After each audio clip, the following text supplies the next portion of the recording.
Actually managing to make a video game is one of the hardest things in any creative medium. More than filming actors on schedules, meeting publisher deadlines, or ensuring every last brushstroke on a canvas lands in the right spot first time, the journey of a few million numbers and symbols from data to controllable art is, at least for me, something truly special. That said, such a massive development period requires a ton of spinning plates, and in a medium where control, feel, and satisfaction are often key, narrative throughlines or plot threads can take a back seat. In development, rules are established 1 month or year and ultimately discarded the next, but the tumultuous nature of multi-year-long project design means all those overarching connective elements are left intact. Combine all of this with some of the most ruthless fan bases on the planet, ones who'll play their favorite experiences for thousands of hours until they can understand every last morsel of code, and you have a recipe for the tiniest of molehills becoming mountains that we'll never stop staring at. I'm Scott from WhatCulture.com, and these are 9 more video games that broke their own rules. Check the link in the description to find the first version of this video.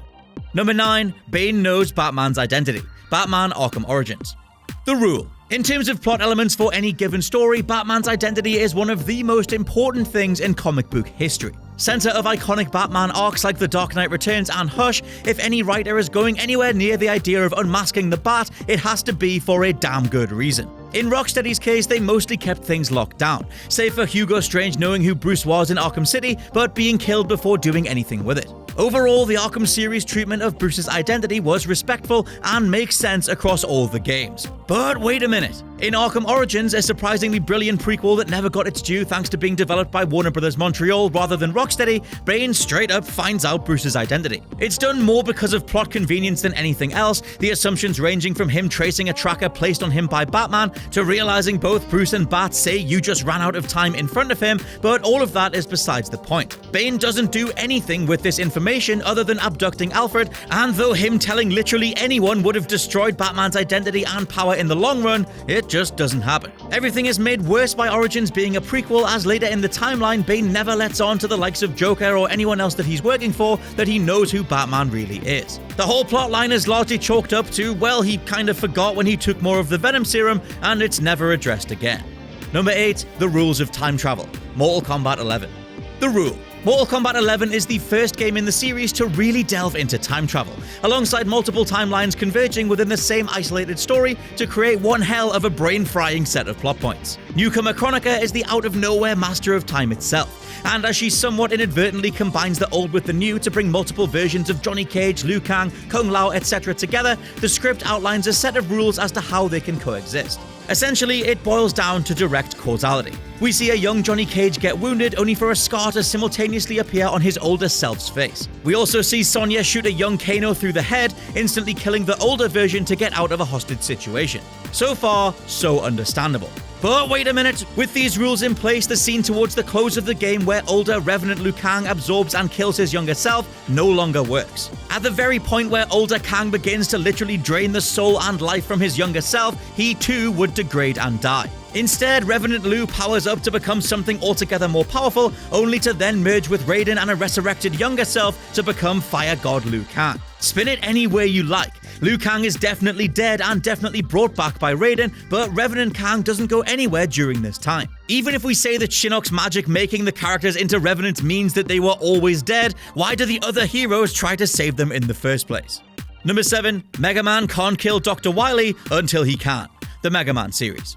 The rule. Brutally hard, expertly crafted platform shooters where your timing must be exquisite or you're cut to ribbons, the basic premise of Mega Man comes from a world of robots run amok. Basically, Mega Man himself is a good-natured robot created by the kind-hearted Dr. Light, tasked with hunting down the evil Dr. Wily's robots, which are trying to help him take over the world. The only issue, and the reason we can have endless sequels, is that Mega Man can never kill Dr. Wily because in this world, robots cannot harm humans. It's the cornerstone of the fiction and why Wily always gets away, breaking out of prison or otherwise resetting the playing field, allowing for another game. But wait a minute. Cut to Mega Man 7 and Mega Man can totally now just kill, or at least think about it. Not only does our favorite good-natured hero get aggressive and murderous about doing what he should have done a long time ago, but after being reminded of his coding, he yells to Wily about being, and I quote, more than a robot, screaming "Die, Wily," as he backs up and raises his arm cannon for the final shot. The only reason this doesn't go ahead comes from Base descending and saving WILY, but the idea of Mega Man slaughtering his nemesis was clearly gonna go ahead. Thankfully, this has largely been put down to a regional mistake, as it only happened in the American version of Mega Man 7, and after Mega Man 8 restored the trope of WILY getting away, the notion of Mega Man killing has never been flirted with again. Number 6. The KRYLL are indiscriminate killers. Gears of War. The rule. Essentially a flying swarm of buzzsaw blades, the KRYLL are introduced to Gears of War in the original as a force of pure terror. The only way to survive is stay in the light, and for various levels you'll be pointing spotlights their way, diving from place to place, essentially doing as much as possible to stay illuminated for fear of being seared to ribbons. Both humans and Locust fall prey, and the KRYLL are mostly played up as a phenomena of the planet Serra itself, feasting on anything they can sink their teeth into. But wait a minute. Though we can say General Ram can control the KRYLL, in as much as he doesn't get devoured by them in the game's final fight, in Gears of War 3's DLC Ram Shadow, the rules are different. Presumably to continue the visual of KRYLL swarms hounding your vision as additional enemies flood in underneath, entire platoons of Locust are shown surviving amongst these flying foes, not being attacked whatsoever as they go for your squad instead. It's a direct contradiction to what we know, and although Ram's generals can also command the KRYLL, it doesn't explain why all the other foot soldiers are left unharmed. Number 5. Kratos' suicidal plan wouldn't work. God of War. The rule. God of War's introductory sequence is one of the most iconic in action game history. Kratos, the statuesque mound of muscle with a grudge that we'd seen ripping things into tiny pieces across the game's advertising, was now about to commit suicide. We gather this is clearly the end of his journey, and with one line, "The gods of Olympus have abandoned me," he flings himself off the cliff and down onto the rocky shore below. But wait a minute, why does Kratos think that attempting to kill himself in this way would do anything? We know from earlier in the game and earlier in his life before this suicide attempt that death in God of War just results in a person physically falling into the underworld where they can attempt to claw their way back out again. Kratos knows this because it just happened to him. The only way that this scene worked thematically was because on the game's opening title screen, we as the audience didn't know the full context of how he ended up there. As the game plays out, we see Athena / the gods' intervention pluck Kratos out the water and up onto Mount Olympus. But even if he hadn't hit the water and Athena had left him on the rocks, Kratos would have ended up in the underworld again anyway. Number 4. Max's confusing time powers. Life is Strange. Responsible for dethroning Telltale as the name in dialogue-driven point-and-clicks, Dontnod's Life is Strange excelled thanks to innovative mechanics that actually let you explore gameplay options during any given conversation. Coming from protagonist Max, besides visions of the future, her powers revolve around the idea of rewinding everyone and everything, but she stays in the same physical space. Across the entirety of the game, this is the case. Max can even move somewhere she never was, then rewind time to find out what was happening beforehand. Plot-wise, at the beginning, Max accidentally stumbles upon her friend Chloe being shot, prompting her to rewind time in a bid to save her. She successfully ends up in an earlier class lesson and proceeds to win the day. But wait a minute. Going off the rules established, Max rewinding time in the bathroom would only change the events in that bathroom. She would be able to reset the shooting and successfully intervene, but at no point would her consciousness travel back to an earlier point in time where she's back in the classroom. This strange breach in the rules only happens at the very beginning, and likely because we were still getting used to the game's mechanics, it's very easy to miss. Number 3. Aerith's pointless death. Final Fantasy VII. The rule.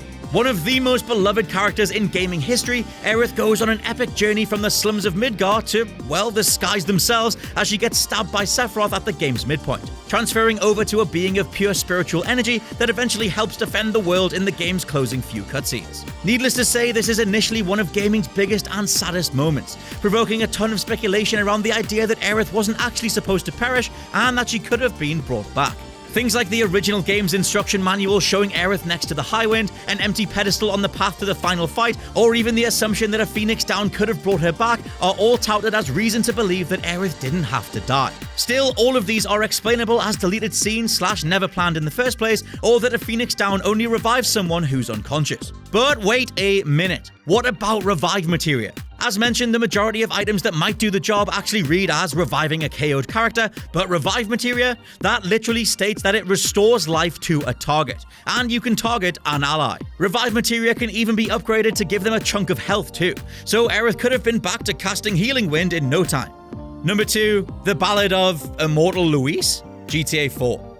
The rule. The star of sizable DLC, The Ballad of Gay Tony, Luis Fernandez got to inject the otherwise dour GTA 4 with some old-school GTA flavor. Where Nico could barely interact with the world in the same way as San Andreas' CJ, Luis could base jump, had access to a ton of hefty military firepower, his cars could get a nitrous-powered overhaul, and he could go golfing. Even the game's aesthetic changed to provide a brighter color palette, and the skies themselves were clearer blue, all harkening back to the previous trilogy on PS2 and Xbox. All round, Luis's additions to GTA 4 are exemplary, and even before this, he pops up in 3 of Nico's missions: 3-Leaf Clover, Museum Piece, and Diamonds Are a Girl's Best Friend. But wait a minute, Luis is somehow immortal. In 3-Leaf Clover, before he's fleshed out as more of a character, Luis can totally be shot to pieces with no game over. Paki does comment that you shouldn't kill anyone else, but Luis lies dead on the ground covered in blood. Only he then pops up in the next missions regardless, as if nothing has happened. These newer times he plays a role in the mission, so he's invulnerable, but that's besides the point.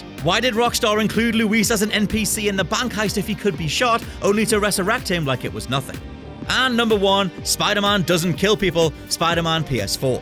The rule. As integral to Spidey as Batman's true identity is to his foundational setup, aside from a handful of exceptions, Spider-Man has been sparing people since day one. That carries into his game on PS4 too, as developers Insomniac made a point of saying that you couldn't kill any of the thugs in the game despite fighting at great heights, sometimes on construction equipment. Even if you try and punch or kick foes over the edge of buildings, the game will automatically web them to the nearest wall as they plummet down, as if Spidey had connected a trip mine to this particular person ahead of time. But wait a minute. Besides the pernickety as hell fact that Spidey doesn't acquire trip mines until the dual purpose mission, thereby meaning he's sticking people to walls with a gadget he forgot he already had until later in the game, there is still a way for Spider-Man to kill. Just launch foes up into the air and swing kick or attack them multiple times. The auto stick web won't trigger as it's proximity based, and once you're out the safe zone, your opponent will sail through the air, likely colliding with a car or lamppost on their way down. Either of these things, or just the height of the fall, definitely ends their life. And that is my list. Let me know down in the comments below if there were any other rules that you feel video games broke. I've been Scott from WhatCulture.com. Please check out the WhatCulture Gaming Podcast, and I'll catch you soon.